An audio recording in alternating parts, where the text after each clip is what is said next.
पुढच्या 5 वर्षात किंवा पुढच्या 10 वर्षात तुम्ही मोहदकला कुठे बघतायत आणि तुमचे काय गोल्स आहेत याच्यासाठी? गोल्स तर माझं तेच आहे की जिथे जिथे भारतीय आहेत, जिथे जिथे आपली लोकं आहेत, त्यांना जे मिळत नाही आहे किंवा त्यांच्यासाठी जे चांगलं आहे ते मात्र आपल्याकडनं देता यावं. मग तो कुठलाही ब्रँड असो, आणि त्यामध्ये माझाही एक ब्रँड चमकावा ही मात्र माझी इच्छा आहे की एक्सपोर्टच्या दृष्टीने आम्ही हे बघतो आहे. कारण जिथे पिकतं आहे तिथे आपल्याकडे खूप डिमांड आहे आणि सप्लाय करणारे पण भरपूर लोकं आहेत. तर आपण ह्या क्वालिटीचं प्रॉडक्ट बनवू आणि इतक्या ताकदीचं बनवू की उद्या कॅनडा म्हणा किंवा US म्हणा किंवा रशिया म्हणा, जिथे कुठे आपले लोक आहेत त्यांना आपलं प्रॉडक्ट मिळता येवो किंवा त्यांना मिळत राहू ही मात्र माझी इच्छा आहे की एक्सपोर्ट लेवलवर आपण काहीतरी केलं तर आयुष्यात काहीतरी कमावलं आहे याची मात्र मला खात्री होईल. आणि त्या दृष्टीनेच प्रयत्न चालू आहेत. ज्या ज्या गोष्टींवर लक्ष देता येईल त्याच्याकडे आम्ही लक्ष देतोच आहोत. फूड एक्सपर्ट्स किंवा यांना घेऊन आपल्याला जसं पुढची वाटचाल करता आली तर तोच माझा गोल आहे की जायचं आहे.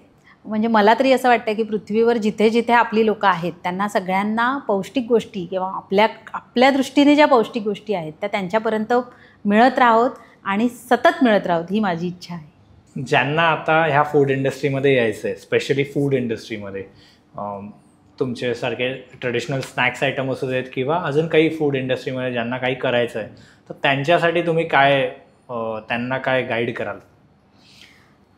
फूड इंडस्ट्री तर एंडलेस आहे. म्हणजे त्याच्यामध्ये तुम्ही दिवसागणिक जेवढे प्रयोग कराल तेवढे लोकांना हवेच आहेत. काय वेगळं मिळतं आहे याच्याकडे सगळ्यांचंच लक्ष असतं.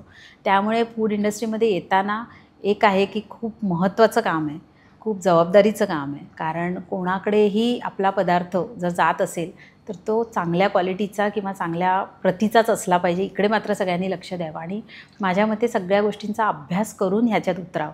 कारण कुठलंही क्षेत्र हे सोपं नाही. जसं कुठल्याही क्षेत्रामध्ये जाताना आपल्याला त्याच्या तयारीने उतरावं लागतं, लढाईच समजून जावं असं मला वाटतं. चारी बाजूंनी विचार करावा. आज मी प्रॉडक्ट बनवते आहे पण ते दुसऱ्या माणसाकडे जाईपर्यंत किंवा दुसऱ्या व्यक्तीकडे गिराईकाकडे जाईपर्यंत ते त्याच फॉर्मॅटमध्ये जाईल का, त्याच्यामध्ये काही डॅमेज होऊ शकतो का, प्रेझेंटेशन कसं असावं, उद्या अचानक सगळ्या मूळ किमतीचे किंवा रॉ मटेरियलची किंमत वाढली तर आपण किती व्हेरिएशन्स देऊ शकतो, आपली ताकद आहे का, मोठ्या ऑर्डर घेऊ शकतो का, ह्या सगळ्या गोष्टींचा विचार करूनच बेबी स्टेप्स घ्याव्यात सगळ्यांनी असं मला वाटतं.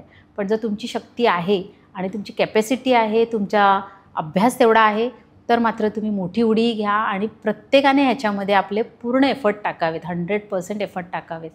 सक्सेस हे मिळतंच, थोडं कमी जास्त प्रमाणात आहे. चॅलेंजला चॅलेंज न समजता थोडासा एक ट्रिकी पार्ट आहे, थोडं हरून न जाता टिकून राहावं लागतं. ती फेज किंवा तो क्षण निघून गेला की पुढे सगळं सोपं होऊन जातं. त्यामुळे छोट्या छोट्या गोष्टींमध्ये माघार घेतात लोक, ती मात्र घ्यायला नको असं मला वाटतं. तुम्ही हा व्हिडिओ इथपर्यंत बघितलात म्हणजे हा नक्की व्हिडिओ तुम्हाला आवडला आहे. ह्याचा पूर्ण व्हिडिओ, पूर्ण पॉडकास्ट आपल्या मेन यूट्यूब चॅनलवर आहे ज्याचं नाव आहे वन टेक विथ अनिकेत. हे चॅनल तुम्ही नक्की फॉलो करा. आणि इंस्टाग्रामवर आम्ही बऱ्याच रील्स ह्या व्हिडिओच्या अपलोड केलेल्या आहेत, त्या पण तुम्ही सगळ्या बघा. आणि वन टेक विथ अनिकेत हे इंस्टाग्राम चॅनल पण फॉलो करा.